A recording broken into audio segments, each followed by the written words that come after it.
সরকারের উচ্চ পর্যায় থেকে নির্বাচনের দিন তারিখ ঘোষণার পরই দৌড়ঝাঁপ শুরু হয়েছে ভোটের মাঠে। তৃণমূলে শুরু হয়েছে প্রার্থীদের আনাগোনা, নির্বাচন কমিশনে অনেক কর্মযজ্ঞ।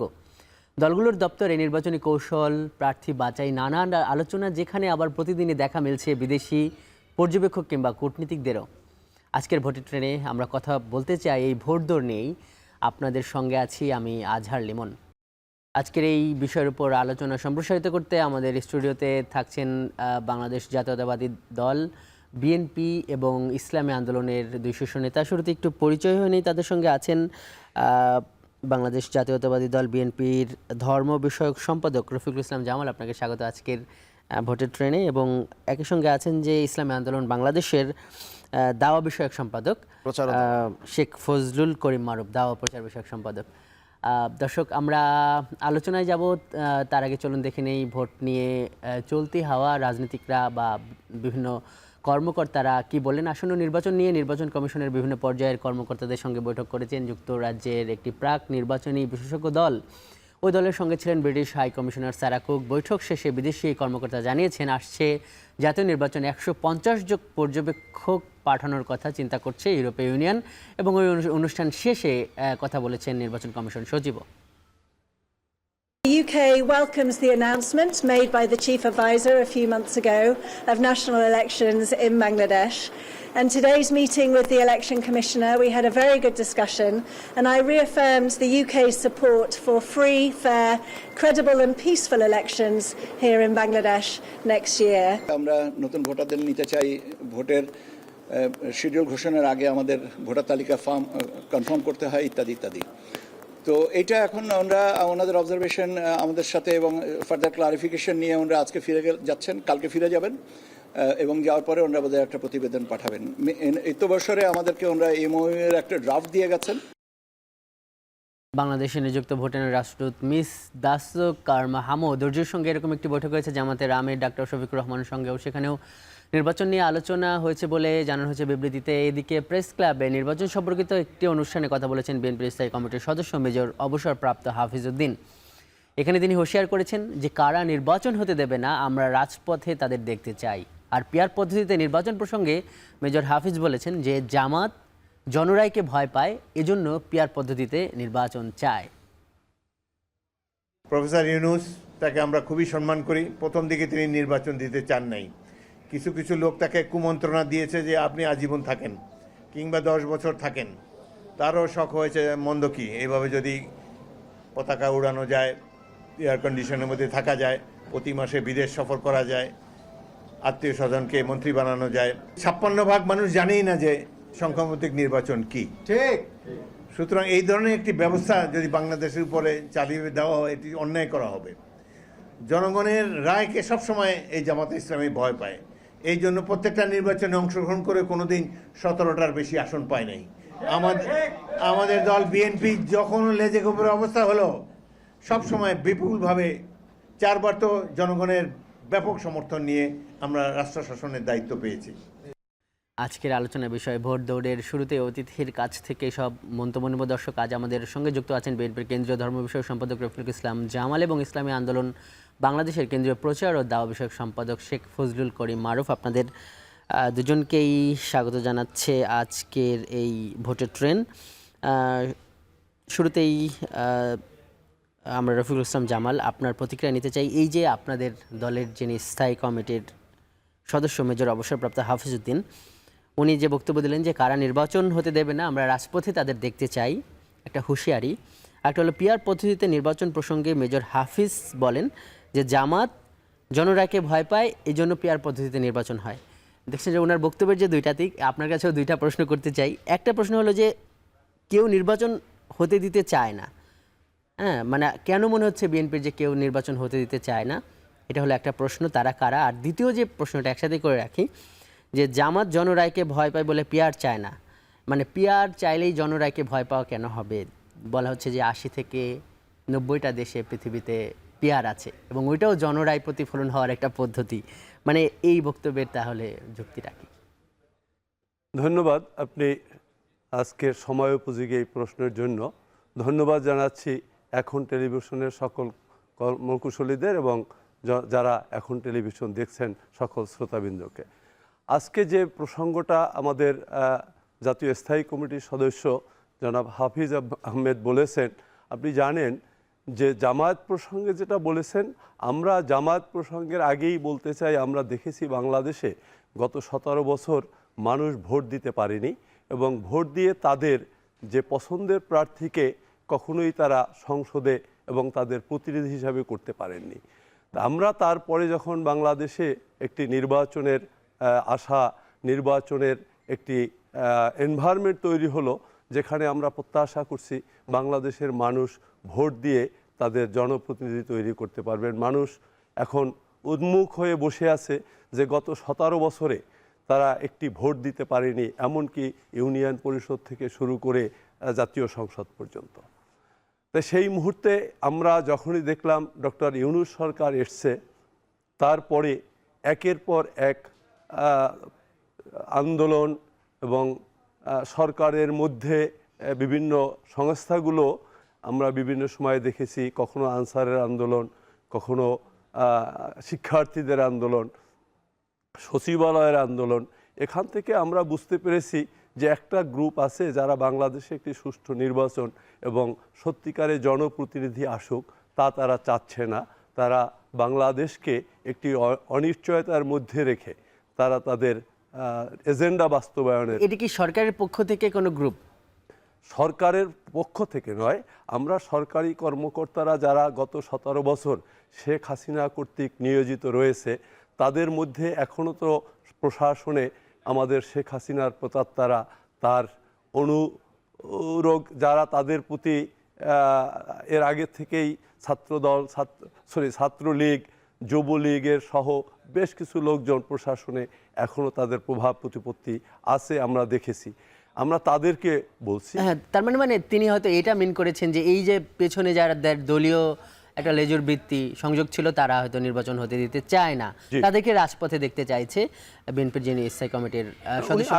আরেকটা যে পিয়ার নিয়ে, মানে এইটা কেন পিয়ার পদ্ধতিতে নির্বাচন চাইলে কেন এটাকে জনগণের কি যেন কথাটা বললেন যে জনরায়কে ভয় পায়, জনরায়কে ভয় পাওয়া হবে কেন? ওইটাও তো একটা রায়, ওইটা একটা পদ্ধতি না। রায় আপনি বলেছেন অত্যন্ত, এটা অবশ্যই মানুষ তার ভোট দেয়, কিন্তু তার আগেও মানুষ জানতে চায় তার জনপ্রতিনিধি কাকে তিনি ভোট দিচ্ছেন, কাকে তিনি জনপ্রতিনিধি হিসাবে চাচ্ছেন।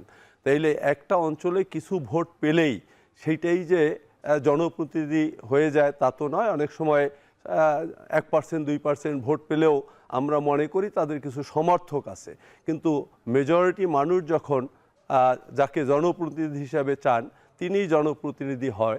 আমাদের এই পিয়ার পদ্ধতিটা হঠাৎ করেই সম্মুখভাগে নিয়ে আসার কারণে, কারণ ইতিপূর্বে আমাদের বাংলাদেশের স্বাধীনতার 57 বছর পরে যদি হঠাৎ করে পিয়ার পদ্ধতি যারা নিয়ে আসছে, নিশ্চয়ই আপনি এর মধ্যে এও শুনেছেন জামাতের একজন দায়িত্বশীল নেতা বলেছেন যে আমরা একবারের জন্য একটা পরীক্ষামূলকভাবে দেখি, একবারের জন্য হলেও পিয়ার চাই, এটা পরীক্ষামূলকভাবে দেখি। জামাতের নায়েবে আমির বলেছেন যদি এটার সুফল না আসে তাহলে আমরা বন্ধ করে দেব।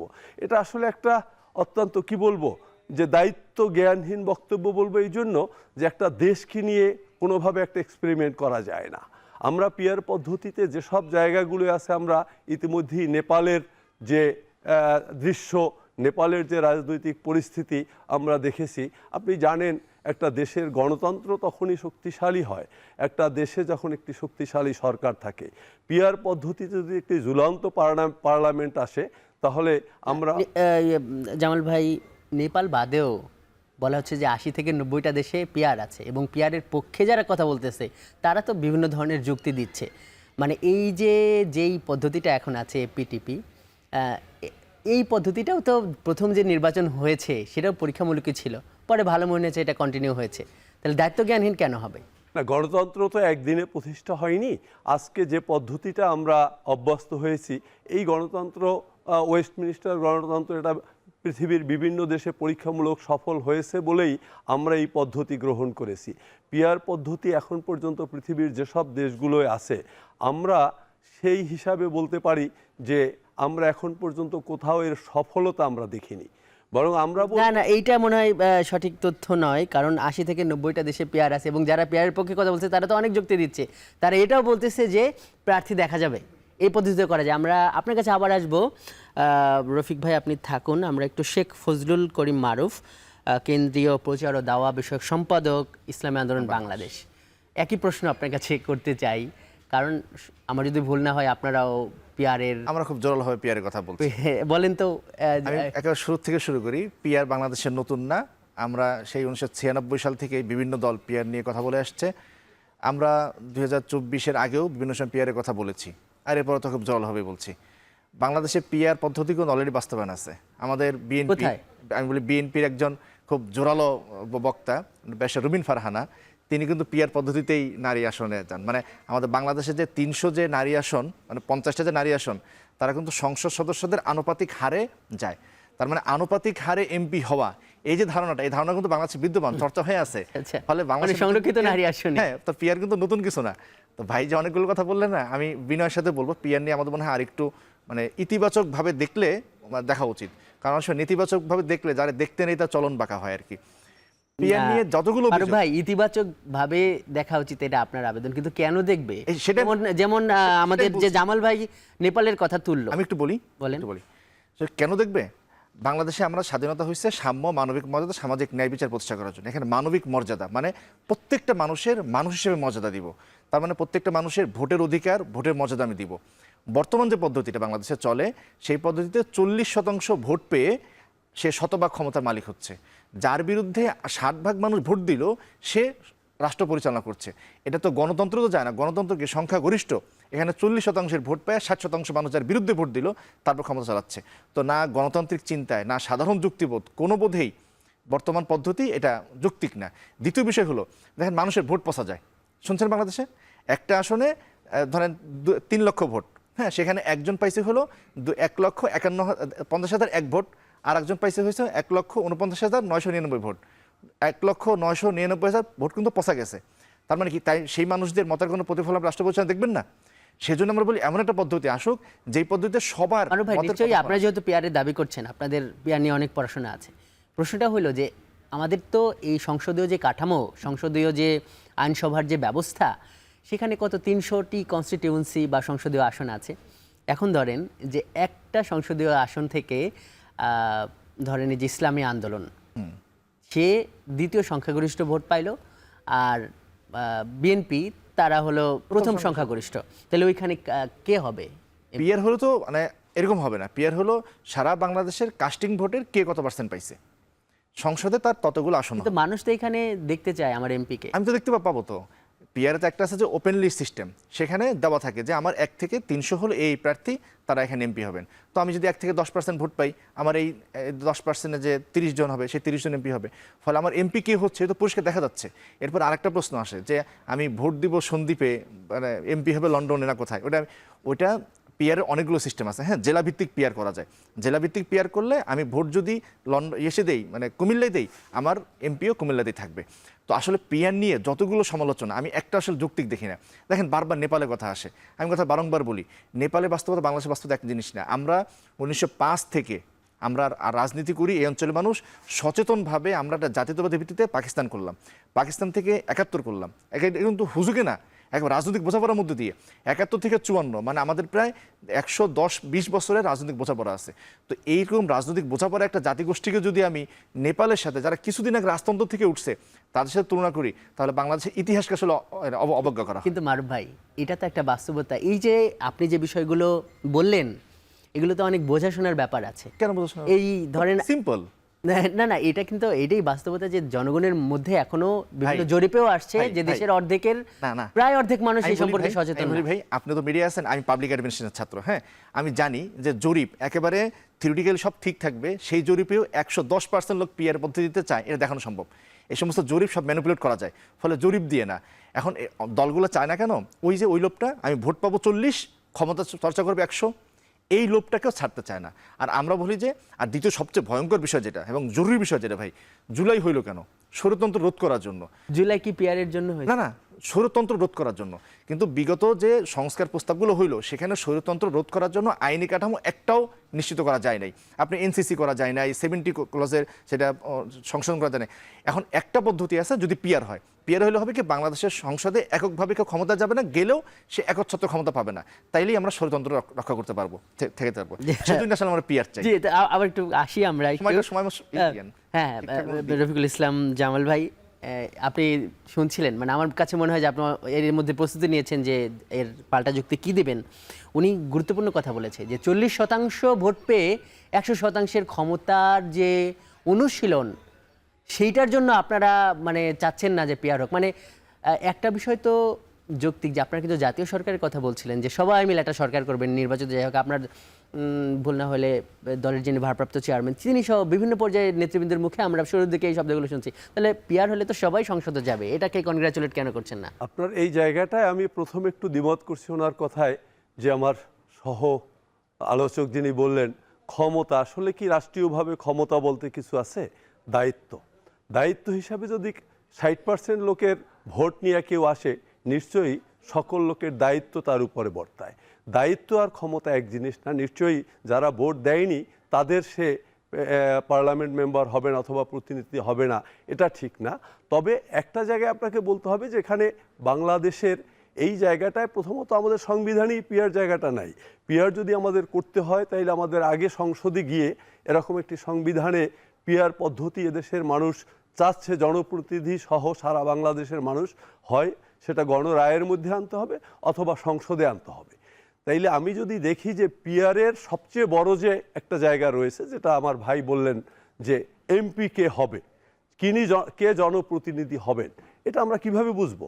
যে লোক এই মুহূর্তে আমরা জানি কিছু কিছু আসনের গুরুত্ব অনেক বেশি। ধরেন একটা লোক 20টা আসন পাইলো বা 50টা আসন পাইলো, 150 আসন পাইলো, সে চাইলো যে বিভাগীয় শহর, বড় বড় জেলা শহরগুলোয় তার এমপি দিতে হবে। অন্য দলও একই জায়গায় এমপি চাইলো, তাহলে সেই জায়গাটা সমাধান করার জন্য। যেমন ভাই আপনি যে দুইটা পয়েন্ট বললেন, এই দুইটা পয়েন্ট একটু শুনে আসি। যৌক্তিক একটা হলো যে সাংবিধানিক একটা পরিবর্তন দরকার, কারণ এখন যে ভাই বলি প্রশ্নটা আমি শুনছি, তো আমি সময় বাঁচানোর জন্য বলি, মানে মানুষের অভিপ্রায়ের উপরে আর কোনো সংবিধান নেই। হ্যাঁ, আমাদের 72-এর সংবিধানের প্রধান যুক্তি কি ছিলেন? মানুষের পরম অভিপ্রায় বলে। জুলাইতে আমরা বিগত সংবিধানের বিরুদ্ধে চরম অভিপ্রায় আমরা দেখিয়েছি।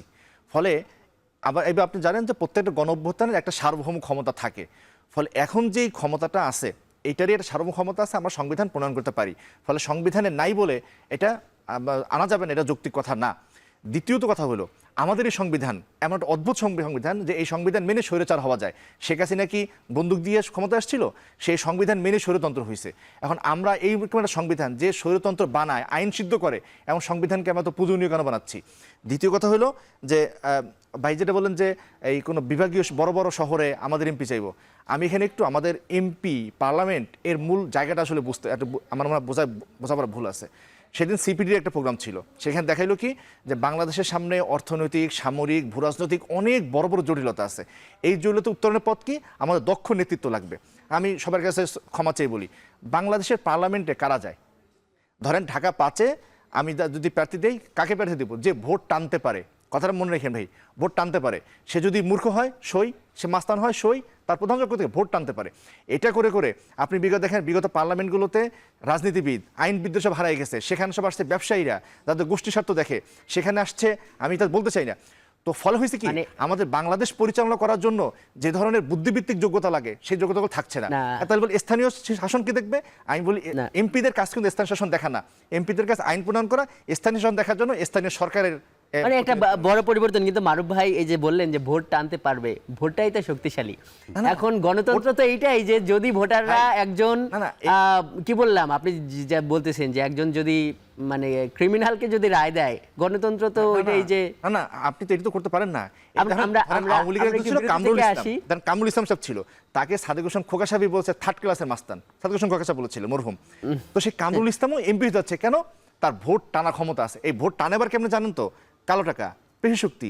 যদি মানুষ যদি সত্যিকার অর্থে যদি মাস্তানকে আপনার কাছ থেকে আবারও শুনবো, আমরা একটু বিরতি থেকে ঘুরে আসি। হ্যাঁ, RICL TMX, যুগের পর যুগ স্থাপনা থাকে মজবুত। VRM প্রযুক্তির RICL TMX। অতিথির সঙ্গে আলোচনায় যাওয়ার আগে চলুন শুনে আসি এ নিয়ে তৃণমূল মানুষের মতামত। বগুড়া থেকে প্রান্তের মানুষের সঙ্গে কথা বলে মতামতটি পাঠিয়েছেন সহকর্মী রাজীব সেলিম। বগুড়া থেকে ভোটের ট্রেনে যুক্ত হয়েছি আমি রাজীব সেলিম। ভোটের দিনক্ষণ এগিয়ে আসায় রাজনৈতিক দলগুলো শুরু করেছে ভোটের দৌড়, আর সেই দৌড়ে পিছিয়ে থাকছে না কোনো দলই। ভোটের সেই দৌড়ঝাঁপ আর আসছে নির্বাচন ঘিরে সাধারণ মানুষ কি ভাবছে চলুন জেনে আসি। বিগত সময় দেখেছি যে মানুষ ভালোভাবে ভোট দিতে পারেনি, কিন্তু আমি নতুন ভোটার হিসাবে এটার আশা রাখি যে একটা সুষ্ঠু নির্বাচনের ব্যবস্থা করবে এবং আমরা ভোট দিতে পারবো। দেশের যে সার্বিক পরিস্থিতি সুষ্ঠুভাবে যাতে ভোটটা হয়, আমরা যাতে নির্বিঘ্নে ভোটটা দিতে পারি। ভোটটা আমরা সুস্থভাবে দিতে পারি। সরকারটা অস্থায়ী আছে, মানে সরকারটা আমরা স্থানীয় সরকার চাই। উৎসাহ আমেজের মধ্যে এই নির্বাচনটা সম্পূর্ণ করবে আমার মনে হয়। আমরা এই রকমের নির্বাচন চাচ্ছিলাম।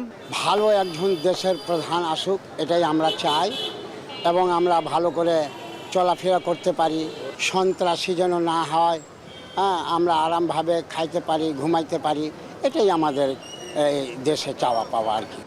ভোটের দৌড়ঝাঁপ শুরু হয়েছে, সম্ভাব্য প্রার্থীরা যাচ্ছেন সাধারণ ভোটারদের কাছে। সাধারণ ভোটারদের চাওয়া নির্বিঘ্নে ভোট প্রদান করে নির্বাচিত করতে চান তাদের মনোনীত প্রার্থীকে। ভোট দৌড় নিয়ে তৃণমূল মানুষের মতামত আমরা জানছিলাম। এই নিয়ে এই আলোচনাকে সম্প্রসারিত করতে স্টুডিওতে আছেন দুইজন অতিথি। ইসলামী আন্দোলন বাংলাদেশের প্রচার ও দাওয়া বিষয়ক সম্পাদক আছেন শেখ ফজলুল করিম মারুফ, এবং আছেন বিএনপির কেন্দ্রীয় ধর্ম বিষয়ক সম্পাদক রফিকুল ইসলাম জামাল। আমরা আলোচনায় ছিলাম, সেটি হলো যে আমরা পিয়ারটা নিয়ে আর একটুখানি আলোচনা করি, এবং সারা কুক যে মন্তব্য করেছেন নির্বাচন কমিশনে সেটা নিয়েও একটু আমরা কথা বলতে চাই। শেষ যেই কথাটা সেটি হলো যে জামাল ভাই, সেটি হলো যে এই যে মানে পিয়ারের যে পদ্ধতি, মানে সেইটা সে বলেছে যে এখানে কালো টাকা এবং অনেক ধরনের একটা পরিবর্তন আসবে নির্বাচন ব্যবস্থায়। সংস্কারের কথাগুলো বিএনপিও বলেছে, এবং এটা একটা বড় সংস্কার হিসেবে তারা দেখছে, এবং বলছে যে সংবিধানের পরিবর্তনের যে অধিকার সেইটা গণভোটানের মাধ্যমে যেটি সাধারণ মানুষ সেই ক্ষমতাটা দিয়ে দিয়েছে। তাহলে সমস্যা কোথায়? প্রথমেই আপনাকে বলতে হবে যে একজন মানুষের প্রত্যাশা কী। যখন একজন মানুষ ভোট কেন্দ্রে যায় তখন তার প্রথমই উদ্দেশ্য থাকে যে তিনি তার পছন্দের মানুষকে আগামী দিনে তার প্রতিনিধি হিসাবে সংসদে যাবে, তার কাছে আসবে এবং তিনি তার কথাগুলো তুলে ধরবে। এখন ধরেন কোনো একটা জায়গায় আমাদের তালিকা অনুযায়ী একজন এলাকায় এতই জনপ্রিয় যে তিনি ৩০০ নম্বরের প্রার্থী, অথচ তিনি ৮০ ভাগ ভোট পেয়েছেন। এলাকায় ৮০ ভাগ ভোট পেয়েছেন, কিন্তু সেই এলাকায় দেখা যাবে ওনাকে প্রতিনিধি হতে পারেনি, যেহেতু তিনি তালিকার ৩০০ নম্বরের প্রার্থী। ওখানে 1% বা 2% ভোট পেয়েছে এমন একজন প্রার্থী ওখানের প্রতিনিধিত্ব হয়ে গেল। তাই নিশ্চয়ই এই 1% বা 2% মানুষের ভোট পেয়ে বা 5 বা 10% মানুষের ভোট পেয়ে যিনি 70-75 আবার দলগুলো মনোনয়ন বাণিজ্য বা এই ধরনের সিদ্ধান্তগুলো সেই প্রসঙ্গে আসছে যে আপনি কোনোভাবেই সেই জায়গায় মানুষ সেটা প্রত্যাশা করে না, এবং এই জায়গাটাই আবার তার প্রতিনিধির সঙ্গে জনগণের একটা কনফ্লিক্ট চলে আসতে পারে। দ্বিতীয়ত আমরা দেখেছি যে আপনি যদি অনিয়মের কথা বলেন, বাংলাদেশে অর্থনৈতিকভাবে কালো টাকা, তাহলে আমার তো প্রথমেই কালো টাকায় যে মানুষ ভোট দিবে না এই জায়গাটাকে আমাকে তৈরি করতে হবে। এটা তো রাজনীতিবিদের কাজ। রাজনীতিবিদরাই বুঝাবে যে ভোটটা কতটা পবিত্র আমানত, স্বাধীনতার যুদ্ধের পরে বাংলাদেশ কিভাবে আগামীর বাংলাদেশ গড়বে, একটি কল্যাণকর রাষ্ট্র কিভাবে তৈরি হবে, কিভাবে এই বাংলাদেশের মানুষ অর্জিত স্বাধীনতার সুরক্ষা পাবে, সার্বভৌমত্ব কিভাবে রক্ষিত হবে, এই জায়গাগুলোয় মানুষ জানে। আরো অনেক বিষয় কথা বলবো, তো ভোটারকে যদি সচেতন করতে পারি, আমি বিশ্বাস করি কালো টাকা বা পেশি শক্তি এগুলো হয়তো দূর হবে। জামাল ভাই, মানে ধরেন মানে এখন ওই 5 আগস্টের পূর্ববর্তী পরিস্থিতি, যেমন বিভিন্ন নির্বাচনে দেখা গেছে যে আওয়ামী লীগ এবং বিএনপির ভোটের যে শতাংশের যে পার্থক্য, এবং এই ধরনের 91-তে সম্ভবত একটা বিশাল পার্থক্য করে দিয়েছিল। ভোট প্রায় একই পেয়েছে, কিন্তু আসনের দিক থেকে আওয়ামী লীগ বেশি পেয়ে ক্ষমতায় চলে গেল 96-তে। তাহলে তখন যদি পরিস্থিতিটা এরকম হইতো, পিয়ারের যে প্রশ্ন তখন যদি আসতো, আপনারা কি এখন যেভাবে কথা বলতেছেন তখন বলতেন? হ্যাঁ, আমরা একই কথা বলতাম, এই জন্য যে আমরা 96-তে আমাদের মানুষ আমাদেরকে গ্রহণ করেছে, আমাদের কাছ থেকে মানুষ দূরে সরে যায়নি। আমরা আবার মানুষকে 91-তে কিন্তু উল্টো হয়েছে, যে ভোটের শতাংশের মানে পার্থক্যটা খুবই কম ছিল, মানে আওয়ামী লীগের থেকে হয়তো অল্প 2-1% ভোট বিএনপি কম পেয়েছিল, কিন্তু আওয়ামী লীগ অনেক আসনে এগিয়ে ছিল। 91-তে বিএনপি সরকার করেছে, 91-তে 91-তে, 96-তে আওয়ামী লীগ সরকার, 96-তে, হ্যাঁ। 96-তে, যে ওই জন্য আমি বলছি যে না, আমি সবসময় একই কথা বলবো যে আমরা সবসময় দেখি যে আমাদের ভোটারদের আমরা ধরে রাখতে পারতেছি কিনা, কারণ বাংলাদেশ জাতীয়তাবাদী দলের আদর্শ মানুষের মধ্যে কতটা আমরা পৌঁছে দিতে পেরেছি, এটা হলো আমাদের প্রথম জায়গা। তাহলে আমরা সেই জায়গা থেকে কোনোভাবেই আমরা এটা করতে পারি না যে মানুষ যাকে জনপ্রতিনিধি চাচ্ছেন, আমরা ইসলামের খেলাফতের দিকেও আপনি দেখেন, কখনোই আমার প্রতিনিধি কে হবে আমি জানবো না, এরকম কেউ আমার কিন্তু প্রতিনিধি জামাল হবে। ভাই একটা কথা বলি, যেটা হলো যে আপনি বললেন যে এখানে 1% বা 2% ভোট পেয়ে 1% বা 2% ভোট পেয়ে পার্লামেন্টে গেলে অসুবিধাটা কোথায়? কারণ আপনি যখন জনপ্রিয় দল, আপনার দলের লোকজনরা যখন বেশি জনপ্রিয়, তখন তারা তো শতাংশের হারে বেশি পাবে, তার মানে বেশি এমপি থাকবে আপনাদের পার্লামেন্টে। না, আমি ওইটা ওভাবে বলি না, আমি বলতে চাচ্ছি যে জনগণ সেটাকে কিভাবে দিবে। যে জনগণ কোনো এক জায়গায় 70-75% ভোট দিয়েছে, সেখানে 1 বা 2% একজন প্রতিনিধি এসে তার প্রতিনিধিত্ব করতে চায়, এইটা তো জনগণের রায়ের বিপক্ষে হচ্ছে। আমরা যদি জনগণের জন্যই রাজনীতি করি, জনগণের রায়ের বিপক্ষে গিয়ে নিশ্চয়ই জনগণকে সেবা দেওয়ার সুযোগ নেই। আমরা এই প্রশ্নটা একটু শেখ ফজলুল করিম মারুফ আপনার কাছে নিয়ে যেতে চাই। আমরা আরও অনেক বিষয়ে আলোচনা করব যে জনগণ কি মনে করবে। আর যেটা হলো যে এপিটিপি, তাই তো, ফার্স্ট পাস দ্য পজিশন, এই পদ্ধতিটা একটা স্বীকৃত পদ্ধতি, মানে এই যেটা বলা হচ্ছে যে আপনারা হয়তো কিছু আসনের জন্য আপনারা। আমি একটু বলি, প্রশ্ন শুনলাম তো, দুইটা কথা। একটা হলো পছন্দের মানুষ। বাংলাদেশে বিএনপির মূল ব্র্যান্ডিং কি? বেগম জিয়া, তারেক জিয়া। তো বেগম জিয়া, তারেক জিয়ার উনি দাঁড়ায় হয়তো ফেনী 1 বা বগুড়া 4, কিন্তু সারা বাংলাদেশে ভোট হয় কিন্তু বেগম জিয়া, তারেক জিয়ার নামেই। ফলে পছন্দের মানুষের জন্য নির্দিষ্ট আসন কথাটা আসলে মানে সহি না। দ্বিতীয় কথা হলো, আমরা আসলে সংসদ এবং স্থানীয় সরকারকে মিলিয়ে ফেলছি। ভাই যে কথা বলছেন, আমার বারংবার মনে হচ্ছে যে সংসদের কাজ কি আর স্থানীয় সরকারের কাছে মিলিয়ে ফেলার কারণ এটা হচ্ছে। আমার প্রার্থী তো জানা থাকছে, আমি তো আদর্শকে ভোট দিচ্ছি, দলকে ভোট দিচ্ছি। জিয়া সাহেবের আদর্শের কথা বলি না, যে আদর্শ মানুষ আদর্শকে ভোট দেয়, আর স্থানীয় ব্যক্তির জন্য স্থানীয় সরকার ব্যবস্থাটাই আমার মনে হয় ভালো। ফলে আমার মনে হয় আপনি যে শেষ প্রশ্ন করছেন যে বর্তমান পদ্ধতি উত্তরিত কেন হইতে চাই, বললাম তো দুইটা কারণে। যে 2008-এ বিএনপি এবং আওয়ামী লীগের ভোটের পার্থক্য ছিল মাত্র 14, কিন্তু আসনের পার্থক্য হচ্ছে 56%। এখন 14% ভোটের পার্থক্যের কারণে 56% আসনের পার্থক্য হচ্ছে। আমাদের বাংলাদেশে বর্তমান হাসিনা স্বৈরাচারের সূত্রপাত কিন্তু ওইখানেই। যদি পিয়ার থাকতো ওই সময় কিন্তু ওই স্বৈরাচার মানে ওই 56% ভোটের পার্থক্য হয় না, আসনের পার্থক্য হয় না, ফলে স্বৈরতন্ত্র হয় না। এভাবে আজকে যদি আমি বলতেন, আমি ক্যালকুলেশন দেখাতে পারতাম, এটা অনেকে ক্যালকুলেশন দেখাইছে, মাত্র 4-5% ভোটের পার্থক্যের কারণে অনেক বেশি আসন পাল্টে যাচ্ছে, ফলে স্বৈরাচার তৈরি হচ্ছে।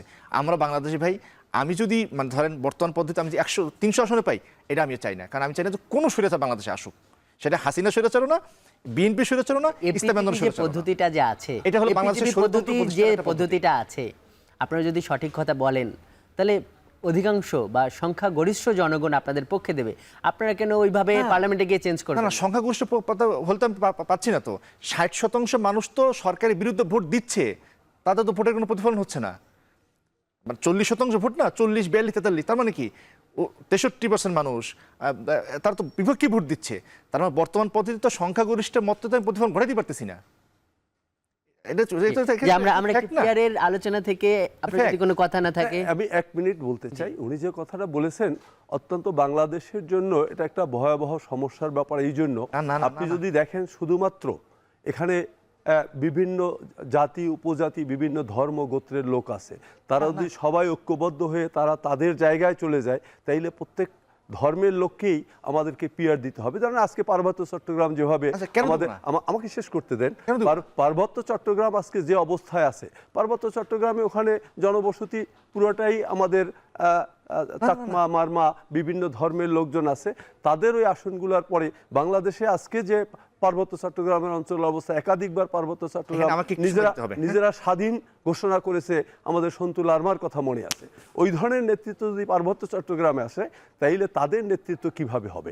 বাংলাদেশের 5% লোক যদি কোনো ধর্মের থাকে, তারা যদি ঐক্যবদ্ধ হয়ে এক জায়গায় ভোট দেয়, তাইলে তাদের যে প্রতিনিধিত্ব আসবে, অংশগ্রহণমূলক যে কথাটা আমরা বলি, আপনি যে কথাটা বলছেন নিরাপত্তা একটা সংখ্যা, সার্বভৌমত্ব একটা সংখ্যা, সেটাও একটা যৌক্তিক।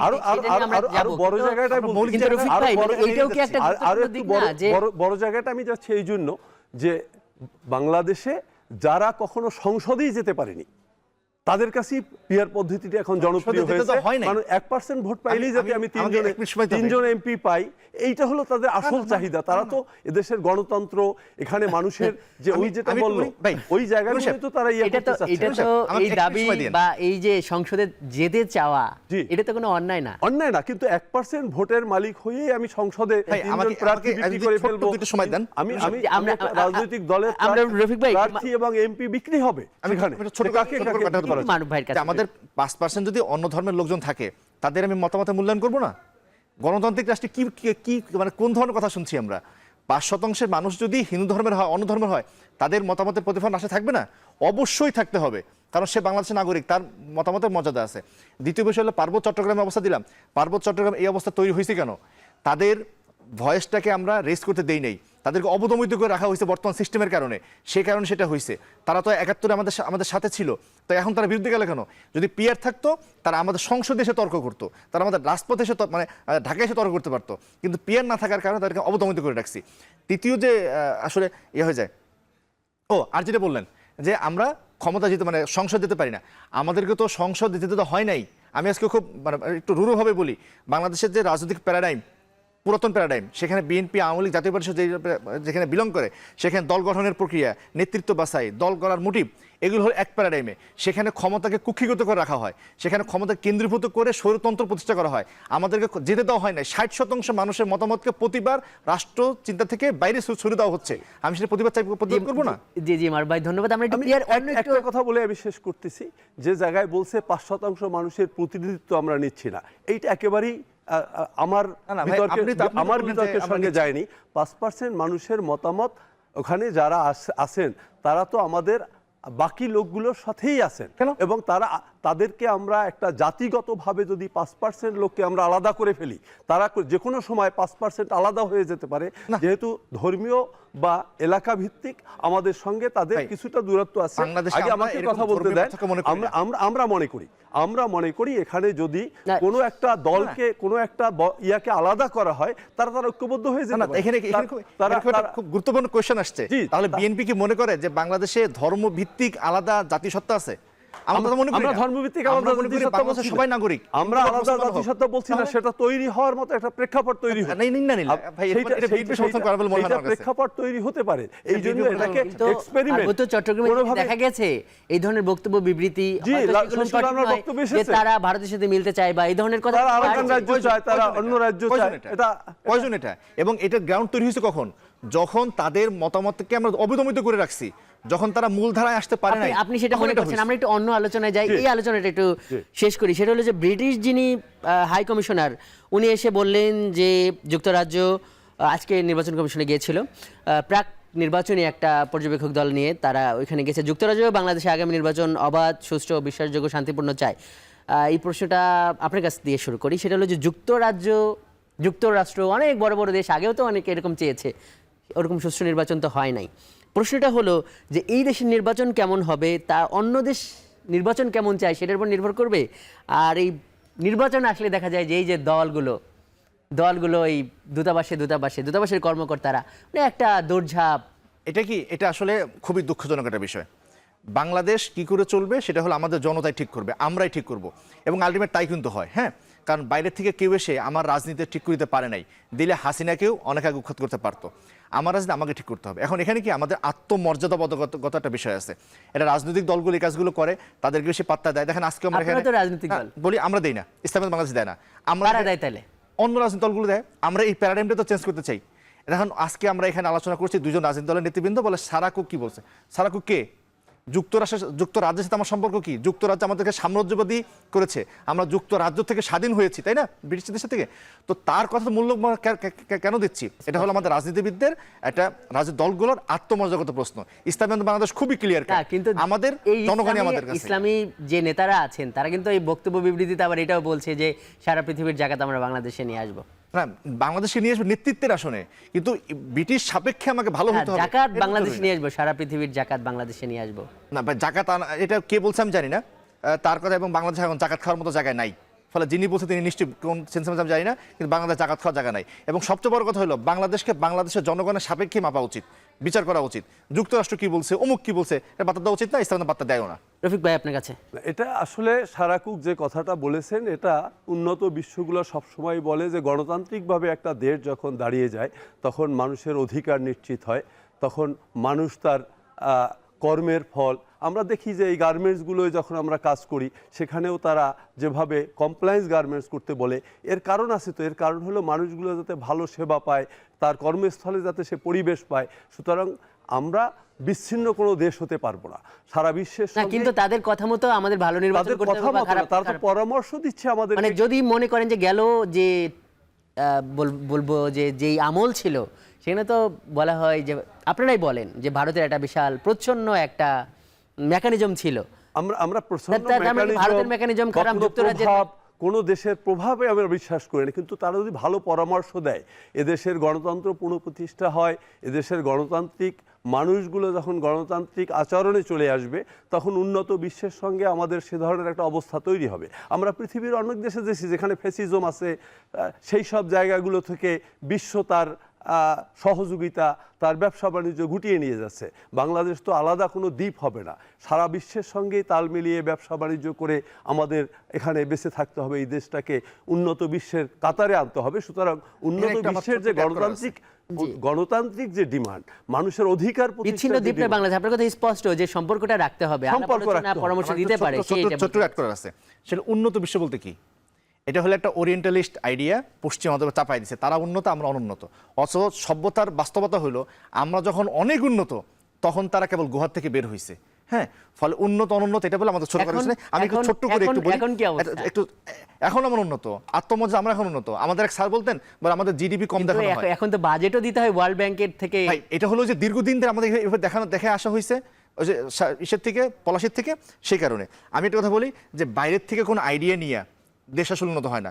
বাংলাদেশে ৭১-এর পরে সমাজতন্ত্র গণতন্ত্র চাপায় দেওয়া হয়েছিল, একটাতে বাংলাদেশ ভালো জায়গায় গেছে, যায় নাই। সেজন্য আমাদের পরিচালনা করার জন্য আমাদের হোম গ্রাউন্ড চিন্তা চেতনা, হাজার বছর লালিত বোধ বিশ্বাস চিন্তা চেতনা দিয়ে আমাদের দেশ পরিচালনা করা উচিত, এবং ওদের সাপেক্ষে আমাদের কোনো কিছু মানা উচিত না। তারাও তো এটা, আমি সেটা বলছি না, কিন্তু ওদের সাপেক্ষে কোনো মানা উচিত না, এবং ওদেরকে উন্নত ওই চিন্তাটা ফেলে দেওয়া উচিত। ওরা কিসের উন্নত? আমরা সময় পেলে আমি দেখাতে পারতাম যে আমাদের জিডিপি কম দেখানো হয় না, আদতে আমাদের জিডিপি ওদের চেয়ে অনেক বেশি। আপনারা থাকুন, আমরা আরেকটি বিরতি নিয়ে আসি। দর্শক, আজকে আমরা কথা বলছি ভোট দৌড় এই ইস্যুতে। আমাদের সঙ্গে আছেন ইসলামী আন্দোলন বাংলাদেশ এবং বাংলাদেশ জাতীয়তাবাদী দল বিএনপির দুই শীর্ষ নেতা। আমরা একদম শেষ প্রান্তের আলোচনায় যেতে চাই, সেটি আপনাকে দিয়ে একটু শুরু করি। শেখ ফজলুল করিম মারুফ, মানে নির্বাচন নিয়ে একটা জোটের আভাস পাওয়া যাচ্ছে এবং মানে তৃণমূল দলগুলোর কেন্দ্রে বেশ একটা গুঞ্জন আছে, এবং দেখা যাচ্ছে যে এটা বাংলাদেশ জামায়াত ইসলামী, খেলাফত মজলিস, আপনারা মানে বেশ একটু কাছাকাছি। মানে প্রশ্নটা হলো যে এই ধরনের একটা জোট করে আসলে লাভ কতটা হবে? মানে সবাই তো আপনারা ধর্মভিত্তিক দল, এর আগে আমরা দেখেছি যে ধর্মভিত্তিক দলগুলোকে, বিশেষ করে বিএনপি বা এই ধরনের মধ্যপন্থী দলগুলোর সঙ্গে একটু জোট করার ব্যাপারে। তো ধর্মভিত্তিক দলগুলো তো মানে কেন এই প্রশ্নটা আসছে যে ধর্মভিত্তিক দলগুলো তো বাংলাদেশের যে নির্বাচনের ইতিহাস তারা আলাদা করে তো মানে ভোটের সংখ্যায় তেমন বলতে পারেনি। প্রথম কথা হলো ধর্মভিত্তিক না আদর্শ ভিত্তিক। আমি বললাম দুইটা প্যারাডাইম, তো এক প্যারাডাইমে যে দলগুলো বিলং করে তারা আসলে বস্তুগত স্বার্থ এবং বস্তুগত উন্নয়ন সমৃদ্ধি সেটাকে তারা চিন্তা করে সামনে আগান, আর আমরা আদর্শ ভিত্তিক, আদর্শটাকে সামনে রেখে উন্নয়ন সমৃদ্ধি এটা চাই। ফলে ধর্মভিত্তিক না আদর্শ ভিত্তিক হইলে ভালো হয়, এবং ধর্ম তো অবশ্যই। এখন আমাদের টার্গেটটা আসলে কি? বাংলাদেশের ধর্মভিত্তিক রাজনীতিগুলোর একটা আমূল পরিবর্তন আসছে। আগে ধর্মভিত্তিক অনেকগুলো দল, তারা অন্যান্য বড় দল আপনি বলছিলেন, তাদের সাথে সমন্বয় করে নির্বাচন করত। কিন্তু বিগত যে জেনজি এবং যে বড় একটা প্রজন্ম আসছে, শুধু বাংলাদেশ না, আপনি সারা বিশ্বেই দেখবেন যে ইসলামকে সামনে রেখে ইসলামী আইডিওলজিতে একটা পুনরুত্থান সারা বিশ্বে হয়েছে। তো সেই জায়গা থেকে আমরা যারা আদর্শকে সামনে রেখে এই মুখ্য করে দেশ পরিচালনা করতে চাই, তারা মনে করছে আমরা একসাথে হলে ভালো করব। এর প্রেক্ষাপটটা তৈরি হয়েছে কারণ কি, বাংলাদেশ সমাজতন্ত্র, গণতন্ত্র, ধর্মনিরপেক্ষ জাতীয়তাবাদীদের দেশ চলছে। গত 54 বছরে প্রত্যেকটা নির্বাচনেই দেশকে আরো বেশি খাদে নিয়ে গেছে। তো সেখান থেকে উত্তরণ এখন উপায় কি? আপনারা কোন তন্ত্র চান? আমরা ইসলাম, কোন তন্ত্র না, ইসলাম। ইসলাম সুনির্দিষ্ট কোনো রাষ্ট্র কাঠামো আপনাকে প্রস্তাব করছে না, কিন্তু সুনির্দিষ্ট নীতিমালা দিচ্ছে। সেই নীতিমালা দিয়ে আমরা রাষ্ট্রটাকে, নির্বাচনী যে জোটের আলোচনা চলছে সেটার বাস্তবতা কত দূর, সেটা কি থাকবে শেষমেশ? আমাদের এখানে জোট না, এটা সমঝোতা হচ্ছে, কেউ কারোর নেতৃত্বে না, আমরা সমঝোতা করছি আসন ভিত্তিক। কেমন মানে সমঝোতাটা কিভাবে হবে? আসন ভিত্তিক প্রার্থী হবে। ধরুন ঢাকা 5-এ যদি আমরা প্রার্থী দেই, সেখানে অন্য কেউ প্রার্থী দেবে না, শুধু হাত পাখা, সবাই মিলে হাত পাখা ইলেকশন করবো। ঢাকা 6-এ যদি দাঁড়িপাল্লা প্রার্থী দেয়, আমরা সবাই মিলে দাঁড়িপাল্লার ইলেকশন করব।